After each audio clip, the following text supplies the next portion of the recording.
जब चुनाव होगा तो अलग अंदाज में होगा और नहीं लड़ेंगे किसी गरीब मुसलमान के बेटा को जो समर्पित कार्यकर्ता हम लोग आरजेडी के कैंडिडेट के साथ हैं। लोकताम हो रहा है, ऐसा कभी मैंने देखा नहीं कि इतने जल्दी चुनाव आयोग ने रिस्पांस लिया हो। दिन ओवैसी साहब बराबर इस बात को बोलते हैं कि गोरिश ने ढाका को एक नई पहचान मिली जब हमें मौका मिलना चाहिए काम करने का। लेकिन जो मेरे 5,700 वोटर थे, जो स्वर्ण समाज था, जो भाजपा की अंधभक्ति में लीन था, सरकार बनाने की नौबत नहीं होगी।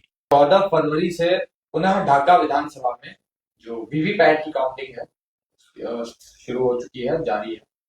तो अगर दोबारा चुनाव लड़ने की परिस्थितियां आती, दोबारा चुनाव होता है, तो क्या राणा रणजीत सिंह वापस से चुनाव लड़ेंगे? देखिए, ये निर्णय मेरे कार्यकर्ताओं का होगा, मेरी पार्टी का होगा। और लेकिन अगर मेरी बात करें तो 5 साल के लिए आरजेडी को मैं ये मानता हूं कि उनको जीत मिला है और उनको 5 साल लोकतंत्र की हत्या है। बाई इलेक्शन मौका मिलना चाहिए काम करने का, लेकिन चूंकि पार्टी है, संगठन को जिंदा रखना है, तो चुनाव लड़ना भी जरूरी होता है। तो ऐसी परिस्थिति में जो मेरे 5,700 वोटर थे, मैं उनसे राय करूंगा और मैं चाहता हूं कि उनके बीच में से किसी भी गरीब के बेटा को हम लोग मौका दें और हम लोग उसके लिए चुनाव लड़े। मैं लोकसभा की तैयारी के मकसद से हम लोग काम करना चाहते हैं। और चूंकि कई लोगों ने कहा कि बैरिस्टर असदुद्दीन ओवैसी साहब बहुत अच्छे हैं, लेकिन राणा रणजीत सिंह जो है यहाँ ठीक नहीं है, चाहे जो भी समीकरण बोलिए, चाहे एक मुस्लिम इमोशन बोलिए, तो मुझे लगता है कि चूंकि अब सरकार बनाने की नौबत नहीं होगी। पुराना चुनाव अलग अंदाज में था, सरकार बनाना था, बहुत सारी बातें होती थी, बहुत सारा इमोशनल चीजें होता था। तो मुझे लगता है कि अगर चुनाव होता है, ऐसा होना नहीं चाहिए चूंकि लोकतंत्र में हुआ है, अगर ऐसा हो भी रहा है तो मेरी चिंता है कि केवल ढाका विधानसभा में इतनी तेजी क्यों है, अभी तो कई लोगों को मालूम भी नहीं है। और कई लोगों ने आवेदन दिया है, चुनाव आयोग को शिकायत दर्ज किया है, लेकिन मैं देख रहा हूं कि ढाका का स्पीड जो है वो 5 गुना अधिक है। इसलिए मुझे ऐसा शंका हो रहा है कि चुनाव लगता है कि करा दिया जाएगा, कि तेजस्वी जी का नेता प्रतिपक्ष का कुर्सी भी छिन जाएगा अगर ढाका का सीट निकल जाता है हाथ से। तो जिसने स्पीड से काम हो रहा है, ऐसा कभी मैंने देखा नहीं कि इतनी जल्दी चुनाव आयोग ने रिस्पांस लिया हो। पुनः गिनती शुरू हो चुकी है 14 तारीख से। गिनती को जो है डीएम साहब गए थे, मुझे भी फोन आया था कि भाई आपकी पार्टी के भी लोग चाहें तो गिनती में उपस्थित हो सकते हैं वीवीपैट का, और उसकी गिनती जो है शुरू किया गया है। तो मुझे ऐसा डर लग रहा है कि चुनाव शायद दोबारा होगा। तो मैं नहीं चाहता हूं कि चुनाव हो, एक बार मौका मिला है तो 5 साल तक उनको मौका मिलना चाहिए। लेकिन अगर चुनाव होता है तो मैं अपने सभी जो भी हमारे वोटर थे जो हमारे साथ खड़े थे, मैं उनसे बात करके उनकी सहमति लेते हुए किसी मुसलमान गरीब के बेटा को चुनाव लड़ने के लिए मैं प्रोत्साहित करूंगा, उसके पीछे खड़ा रहूंगा। जो एनर्जी लगाना होगा आर्थिक रूप से, सामाजिक रूप से, हम लोग लगाएंगे।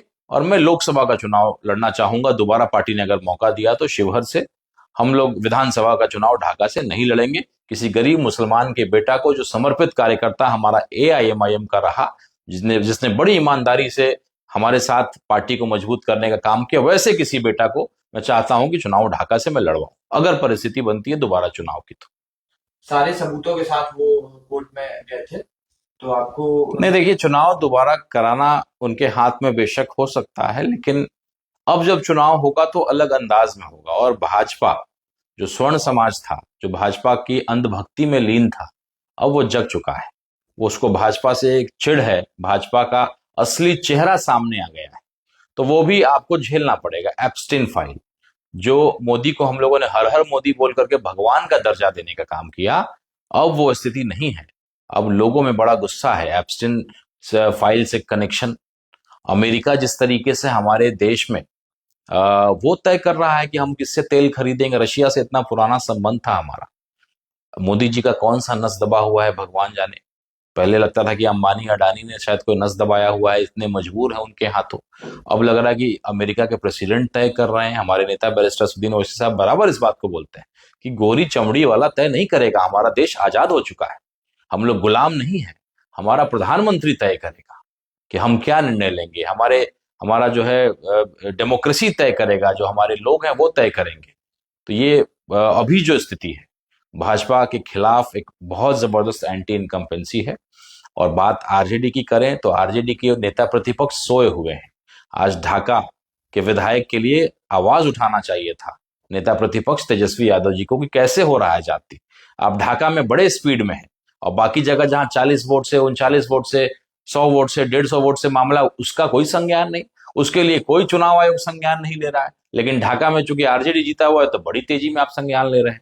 तो तेजस्वी यादव जी को बोलना चाहिए, पता नहीं वो कौन से दुनिया में जी रहे हैं, क्या कर रहे हैं। सदन में नहीं जाते हैं, अपने लोगों के लिए सवाल नहीं उठाते हैं। इससे पहले भी ऐसा ही हुआ था, उनके एमएलसी साहब को सस्पेंड कर दिया गया था। वो कोर्ट में जाकर के अपने सदस्यता को उन्होंने दोबारा जारी कराया, लेकिन वो जिस दिन उनको सस्पेंड किया जा रहा था उस दिन वो सदन तक में नहीं गया, आवाज तक नहीं उठाया। लेकिन आज वही व्यक्ति उनके लिए लड़ रहा है सदन में, हम लोग तो देखते हैं। तो कहीं ना कहीं ये लोकतंत्र की हत्या है।